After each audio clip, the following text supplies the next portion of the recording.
Unlock your child's potential at SV High School, where learning meets excellence. Enroll now. Summer holidays vandachu, நம்ம GT Holidays vandachu.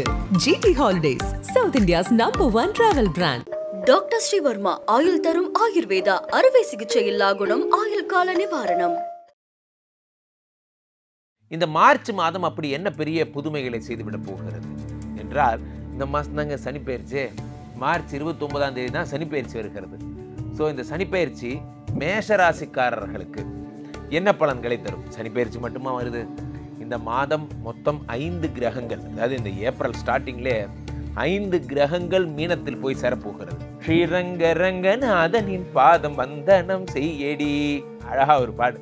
இன்பம் பொங்கும் தென்கங்கை நீராடி, அழகா சூப்பரா. So 12ஆம் வீட்டிலே சுக்கிரன் உச்சம் பெறும் பொழுது தெய்வத்தினுடைய நாட்டம் என்பது இப்படி ஏற்படும். தெய்வத்து மேல நாட்டம், இறை சம்பந்தப்பட்ட தர்ம காரியங்கள்ல இருக்கிற நாட்டம் போன்றவை எல்லாம் ஏற்படும். ஏன்னா 5 குடி யோகாதிபதி சூரியனோடு சேர்ந்து இருக்கிறார். when you worship to the god, you can go nearer to the god. எங்க அப்பா சின்ன வயசுல அடிக்கடி சொல்லுவார், எப்பயுமே இறைவனுக்கு நீங்கள் பணி செய்தால் இறைவனுக்கு அருகில் நீங்கள் செல்லலாம். ஆனால் மக்களுக்கு நீங்கள் பணி செய்தால், பசித்த வயிறுக்கு சோறிட்டால் இறைவன் உங்களை தேடி வருவார். when you worship to the people, god will nearer to you.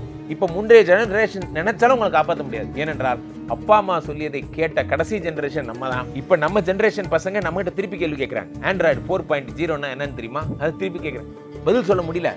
படித்திருந்தா மட்டும்தான் இந்த குழந்தைகள்கிட்ட பேச முடியும் போல இருக்கு. ஸோ அப்போ மேஷராசிக்காரர்களுக்கு ஒரே ஒரு விஷயம்தான். உலகெங்கிலும் இருக்கும் ஐபிசி பக்தி நேயர்கள் அனைவருக்கும் வணக்கம். நான் உங்கள் ராம்ஜி. வந்தாச்சு மார்ச் மாத பலன்கள். கடந்த மாதம் பிப்ரவரி மாத பலன்களுக்கு நீங்கள் அளித்த யோகோபித்த வரவேற்பிற்கு மிகுந்த நன்றிகள். First of all I say great thankful. ரொம்ப உங்களுக்கெல்லாம் நன்றிகள் தெரிவித்துக் கொள்கிறோம். ஐபிசி நிர்வாகத்திற்கும் ரசிகர்களாகிய உங்களுக்கும். நிறைய பேர் கமெண்ட்ஸ்லாம் போட்டிருந்தாங்க, தொடர்ந்து இந்த மாதிரி ராசி பலன்லாம் போடுங்க அந்த மாதிரி. ஸோ அதனால் நான் ஃபஸ்ட்டு சொன்ன மாதிரி தான், மாதத்தின் முதல் 12 நாள் அறிவுக்கான விருந்து, அடுத்ததாக அடுத்த மாதத்துக்கான ப்ரிப்பரேஷன், அந்த மாதிரி.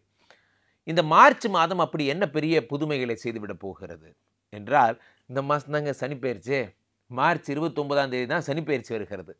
ஸோ இந்த சனிப்பெயர்ச்சி மேஷராசிக்காரர்களுக்கு என்ன பலன்களை தரும்? சனிப்பெயர்ச்சி மட்டுமா வருது? இந்த மாதம் மொத்தம் 5 கிரகங்கள், அதாவது இந்த ஏப்ரல் ஸ்டார்டிங்லேயே 5 கிரகங்கள் மீனத்தில் போய் சேரப்போகிறது. அதற்கான ஆயத்த பணிகளெல்லாம் இப்பயே தொடங்கியாச்சு. 29ஆம் தேதி, மார்ச் 29ஆம் தேதி சனி பகவான் மீனத்துக்கு போகிறார். அதுக்கு அப்படியே ஒரு 5-6 நாள் தள்ளி புத பகவானும் மீனத்துக்கு போயிடுவார். அதோட எல்லாரும் மீனத்துக்கு வந்துடுவாங்க. ஆல்ரெடி இப்போ குரு 2ஆம் வீடு ரிஷபத்தில் இருக்கார். மேஷராசிக்காரர்களே, உங்களுக்கு புரிகிறபடி சொல்கிறேன். இப்போ இருக்கிற கரண்ட் சினோரியோ என்ன மார்ச் மாதம் என்னவென்றால், உங்களுக்கு 2ஆம் இடமாகப்பட்ட தனஸ்தானத்திலே குரு பகவானும், அதே மாதிரி 3ஆம் இடமாகப்பட்ட முயற்சி ஸ்தானங்களில் செவ்வாய் பகவான், வக்கரம் பெற்ற செவ்வாய் பகவானும் இருக்கிறார். உங்களுக்கு 11ஆம் வீட்டில் சனி பகவான் ஆல்ரெடி இருக்கிறார், அப்படியே தான் இருக்கார். பெயர்ச்சி ஆக போகிறது எப்போ? 29ஆம் தேதி. அவருடன் புதன் மட்டும் சேர்ந்திருக்கிறார். மீதி இருக்கிற சூரியன், சுக்கிரன், உச்சம் பெற்ற சுக்கிரன், ராகு, அத்தனை பேரும் மீனத்தில் இருக்காங்க. ஸோ இதுதான் சிச்சுவேஷன். இதை பேஸ் பண்ணி உங்களுடைய பலன்கள் எப்படி இருக்கும் அப்படின்னு பார்த்தீங்கன்னா, ஃபர்ஸ்ட் ஆஃப் ஆல் உங்களுக்கு இருக்கிற ஒரு சூப்பரான விஷயமே என்ன அப்படின்னா, இந்த மார்ச் மாதத்தில் 2 கூடிய சுக்கிரன் உச்சமடைய போகிறார். மார்ச் மாதம் எண்டில் செவ்வாய் பகவான் 3ஆம் வீட்டில் வக்கரம் பெற்றிருக்கிறார். 1 8 கூடியவர், 8 கூடியவர் வக்கரம் பெற்றதால் அசையா சொத்துக்கள் எல்லாம் சேரப்போகிறது. அதே நேரத்தில் 12ஆம் வீட்டிலே ராகுவும், 12ஆம் வீட்டிலே உங்களுக்கு சூரியனும் சுக்கிரனும் இவர்கள்லாம் இருக்கிறது எந்த விதமான பிரச்சனைகளை தரும் என்றால், டிப்ரெஷனு, ஸ்லீப்லெஸ்ஸு போன்ற ப்ராப்ளத்தெல்லாம் தரும். இறைவனை தான் நம்ம 12ஆம் இடம்னு சொல்கிறோம். 12ஆம் இடம் என்பது என்னவென்றால், ஆன்மீகம் மற்றும் இறை சம்பந்தப்பட்ட விஷயங்கள் 12. விரயம்னு ஒரு வார்த்தை சொல்லிடுறோம். அது சுப விரயமா அசுப விரயமா அப்படிங்கிறதுல ஒரு கொஸ்டின் வரும். ஸோ இந்த கிரகங்கள் எல்லாம் இருந்தால், 2 கூடன்னு உச்சம் பெற்று அமர்ந்திருக்கிறான். உச்சம் பெற்று அமர்ந்திருந்த சுக்கிரன் உங்களுக்கு சுப விரயங்களை மட்டுமே தருவான். ஆனால் 12ஆம் வீட்டில் இருக்கிறார். அப்போ இறைவனுடைய அனுக்கிரகம் என்பது கிடைக்கும். சார், உலகத்தில் இந்த மகாபாரத யுத்தம் நடக்கிறது. மகாபாரத யுத்தம் நடக்கும் பொழுது கிருஷ்ணர் அவர்கிட்ட கேட்குறார், அர்ஜுனர்கிட்ட கேட்குறார், பார்த்தான்னா பார்த்தன், அவர் தான் கிருஷ்ணரோட ஃப்ரெண்டு அர்ஜுனன்ட்ட சொல்கிறார், பார் என் விஸ்வரூபத்தை அப்படின்னு எந்திரிச்சு நிற்கிறார். இதை பற்றி எழுதும்போது அழகாக ராமாயணத்தில் எழுதுகிறாங்க, விஸ்வரூபம் என்றால் என்ன என்றால், விஸ்வரூபம் என்பது நமக்குள் காண்பது. விஸ்வரூபம் என்பது காட்டுவதல்ல, விஸ்வரூபம் என்பது நமக்குள் காண்பது. அதான் விஸ்வரூபம். என்னுடைய அறிவின் பிரதாபத்தை பார்த்தா தாங்க மாட்டேன் அப்படிங்கிற மாதிரி அந்த 12ஆம் வீட்டுக்குடைய அந்த கிருஷ்ணர் விஸ்வரூப தரிசனம். அதுதான் அந்த விஸ்வரூபம். நானே ஆத்மாவாக இருக்கிறேன் அதெல்லாம். ஸோ 12ஆம் வீட்டிலே சுக்கிரன் உச்சம் பெறும் பொழுது தெய்வத்தினுடைய நாட்டம் என்பது இப்படி ஏற்படும். தெய்வத்து மேலே நாட்டம், இறை சம்பந்தப்பட்ட தர்ம காரியங்களில் இருக்கிற நாட்டம் போன்றவையெல்லாம் ஏற்படும். ஏன்னா 5 யோகாதிபதி சூரியனோடு சேர்ந்திருக்கிறார். இப்போ வள்ளல் மாதிரி பார்ப்பவர்களுக்கெல்லாம் உதவி பண்ண போறீங்க. இந்த கரங்கள் எல்லாம் உதவி. when you worship to the God, you can go nearer to the God. எங்கள் அப்பா சின்ன வயசில் அடிக்கடி சொல்லுவார், எப்பயுமே இறைவனுக்கு நீங்கள் பணி செய்தால் இறைவனுக்கு அருகில் நீங்கள் செல்லலாம். ஆனால் மக்களுக்கு நீங்கள் பணி செய்தால், பசித்த வயிறுக்கு சோறிட்டால் இறைவன் உங்களை தேடி வருவார். when you worship to the people, God will nearer to you. அப்படி ஒரு அம்சமான ஒரு நேரம் உங்களுக்கு. சார், தர்மம் பண்ணுறதுக்கு வாய்ப்பு கிடைக்கிறது அவ்வளோ பெரிய கஷ்டம். கிருஷ்ணர் மகாபாரதத்தில் எல்லாரையும் கொலை பண்ணுறார். அவரால் கர்ணனை மட்டும் ஒன்றும் பண்ண முடியல. கர்ணன்ட்டு போய் கையேந்தி நிற்கிறார், உன் புண்ணியத்தெல்லாம் கொடுத்துரு, என்னால் உன் பிராணனை பறிக்க முடியல. அப்போ கர்ணன் கேட்குறான், அடுத்த பிறவி எனக்கு வேண்டும், அந்த பிறவியிலும் நான் உனக்கு உதவ வேண்டும் அப்படின்னு சொல்லி கர்ணர் கேட்குறார். அங்கே மரணம் மரித்து போனது, இறைவன் தோற்று போன இடம் அது. அதை கம்பராமாயணத்தில் இப்படி எடுக்கிறார். கிருஷ்ணர் வெக்கப்பட்டாராம். முதலாக இறைவன் பிளஸ் பண்ணுறது என்ன வரம் வேண்டும்னு கேட்குறார். இறைவனையே வெக்கப்பட வச்சிட்டார் கர்ணன். அப்படிப்பட்ட ஒரு புண்ணிய காரியங்கள் உங்களுக்கு வாய்ப்பு கிடைக்க போகுது. எப்படி குருஜி வாய்ப்பு கிடைக்கும்? நான் வாங்குற 10,000 ரூபா சம்பளத்தில். நீங்கள் அப்படி சொல்லாதீங்க.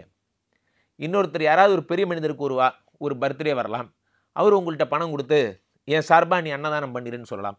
கொடுப்பதில் என்ன மகிழ்ச்சி இருக்கிறது? நேற்று கூட என் வாட்ஸ்அப் ஸ்டேட்டஸ்லாம் வச்சது, கொடுத்து பாருங்கள் தெரியும். கொடுப்பதில் என்ன மகிழ்ச்சி இருக்குது, கொடுத்து பாருங்கள் தெரியும். இந்த மார்ச் மாத பலன்னு சொல்லிட்டு நீங்கள் என்னென்னமோ பேசிட்டு இருக்கீங்களே, மார்ச் மாத பலன் என்பது இதுதான். உங்கள் மனம் நிறையும்படி 12ஆம் வீடு ரொம்ப ரொம்ப போகுது. 12ஆம் வீடுங்கிறது புண்ணியஸ்தானம். இந்த புண்ணியஸ்தானம் ரொம்ப போகிறது. 11ஆம் இடத்திலே புதனுடன் சேர்ந்த சனி பகவான், 3, 6 கூடியவனோட லாபாதிபதி சனி பகவான் இருக்கிறார். அப்போ என்ன ஆகும்னா, நமக்குன்னே ஒரு கேரக்டர் வருவான். என்னடே எங்கிருந்துடா வரீங்க, எங்கிட்ட உங்கள் சரசம் பண்ணுறதுக்குனே உங்கள் எப்போ பெற்று போட்டாங்களா அப்படிங்கிற மாதிரி சில கேரக்டர் நமக்குன்னே வருவான். அண்ணே, ஒரு அருமையான ஐடியாண்ணே, இந்த ஐடியா மட்டும் நீங்கள் பண்ணீங்க அப்படின்னா 2 மாதத்தில் உட்காந்த இடத்துல மாதம் 2 லட்சம் வரும். 2 நாள் ஆகும், 4 7 ஆகும், 7 8 ஆகும். இந்த சதுரங்க வேட்டை படம் பார்த்தீங்கன்னா உங்களுக்கு தெரியும் எப்படிலாம் விதவிதமாக மக்களை ஏமாத்துறாங்க அப்படிங்கிற மாதிரி. இந்த 6 கூடையவன் என்பவன் வறுமையை, கஷ்டத்தை, வியாதியை தருபவன். இவன் உங்களுக்கு லாபாதிபதி சனியுடன் சேரும் பொழுது நல்லா சம்பாதிக்கிறேன், சம்பாதிச்சு கொண்டு போய் தண்டத்துக்கு செலவு பண்ணுறேன், நல்லா சம்பாதிக்கிறேன், ஆனால் அந்த காசெல்லாம் எங்கே போகுதுன்னே தெரில. நீங்கள் மட்டும் இப்படி பிராண்டிங் பண்ணிங்கன்னா நீங்கள் இன்டர்நேஷ்னல் லெவலில் ஆகிடுவீங்க. எதையாவது ஒன்று நீங்களே நம்புறது, ஃபேக் ப்ராமிசஸை நம்பி லட்சக்கணக்கில் செலவு பண்ணி பிராண்டிங் பண்ணுறதா நினச்சிக்கிறீங்க. நீங்கள் பிராண்டெல்லாம் ஒன்றும் ஆகலை, எல்லா பணமும் வேஸ்ட், அவ்வளோதான். சார், பணத்தை பிராண்ட் பண்ணுறது இன்றைக்கெல்லாம் ரொம்ப easy. Branding easy, so easy nowadays. ஒரு மொபைல், உங்கள் கையில் இருக்கிற மொபைலே ஒரு மிகப்பெரிய பிராண்டு. இதை வச்சே பிராண்டிங் ஆகிறான். முதல்ல நான் எனக்கு ஏற்பட்டதை சொல்கிறேன், நான் ஏன் மற்றவங்கள பற்றி சொல்லணும். முதல்ல இந்த கையில் இப்படி ஒரு கோடு இருந்தால் உங்களுக்கு திருமண வாழ்க்கை நல்லா இருக்காதுன்னு ஒரு ஸ்டேட்டஸ் வச்சேன். என்னுடைய நண்பர்கள் 16 பேர் அதை புக் பண்ணாங்க. இன்றைக்கி சாயந்தரம் நானும் ஜாதகம் பார்க்க வரேன்னு. இன்றைக்கி டிஜிட்டல் உலகத்தை ரொம்ப சுருக்கிருச்சு. ஒரு காலத்தில் நான் எங்கள் அப்பா எனக்கு அட்வைஸ் பண்ணார். எனக்கு ஒரு காலத்தில் என்ன அட்வைஸ் பண்ணார்? ரோட்டில் போகும்போது சொன்னார், பார்த்து போ, ஏற்ற மாதிரி வண்டி வரும், ஓரமாக போனார். அவருக்கும் புரிஞ்சுது, எனக்கும் புரிஞ்சுது. அப்புறமா என்ன சொன்னார்? அப்பா என்ன சொன்னார்? இன்னும் கொஞ்ச நாள் கழித்து நீ பஸ்ஸில் போகும்போது படிக்கட்டில் தொங்காத, கீழே விழுந்துருவ, படிக்கட்டில் தொங்கக்கூடாது, உள்ளே ஏறி நில்லு. அவருக்கும் புரிஞ்சுது, எனக்கும் புரிஞ்சுது. ஆனால் 3வது விஷயம், நீங்கள் ஒரு இணையதளம்னு ஒன்று வச்சுருக்கோம், இப்போ நம்ம வச்சுருக்கோம், நம்ம என்ன பண்ணுறோங்கிறது அப்பாவுக்கு புரியல. இந்த ப்ராப்ளம் என்னென்னா, அவருக்கு அன்னோன். அவர் அப்போ என்ன நினைக்கிறாருன்னா, நம்ம என்னமோ தப்பு பண்ணுறதா நினைக்கிறார். நம்ம ஏதோ டிஸ்ட்ராக்ட் ஆகிறோம், நம்ம வேலையை தாண்டி வேறு ஏதோ வெட்டி வேலை பார்க்குறோம். நான் கூட என் கூட இருக்கிற சக ஊழியர்கள்லாம் சண்டை போட்டுகிட்டே இருப்பேன். வேஸ்ட் பண்ணாதீங்க, தேவையில்லாத ரீல்ஸ் பார்க்காதீங்க, டைம் வேஸ்ட் பண்ணாதீங்க, அது பண்ணாதீங்க, இது பண்ணாதீங்க, ஏதாவது சொல்லிகிட்டே இருப்பேன். It's an addiction.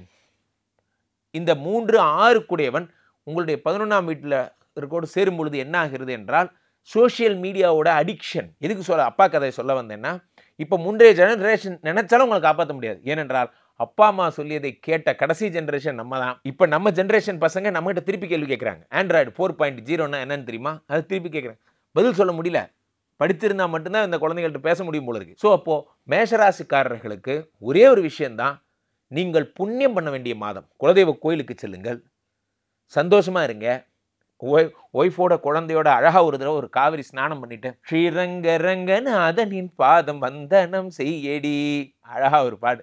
இன்பம் பொங்கும் தென்கங்கை நீராடி, அழகா சூப்பரா ரங்கநாதர் ஒரு தடவை தரிசனம் பண்ணிட்டு அப்படியே உச்சி பிள்ளையார் அவரெல்லாம் தரிசனம் பண்ணிட்டு ஆன்மீக சுற்றுலா கூட சந்தோஷத்தை பார்க்கலாம் சார்.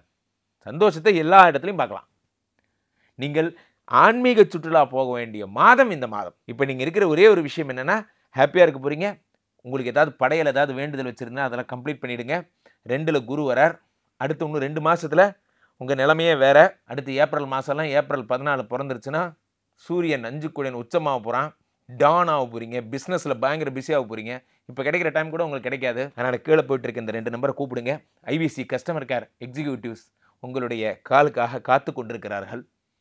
என்னோட கனெக்ட் பண்ண அடுத்து 24 மணி நேரத்திற்குள் என்னோட கனெக்ட் பண்ணுவாங்க. நீங்கள் கூகுள் மீட்டில் வீடியோ காலில் நேரடியாக என்னோடு பேசலாம். மீண்டும் ஒரு நல்ல பதிவில் சந்திப்போம். நன்றி, வணக்கம்.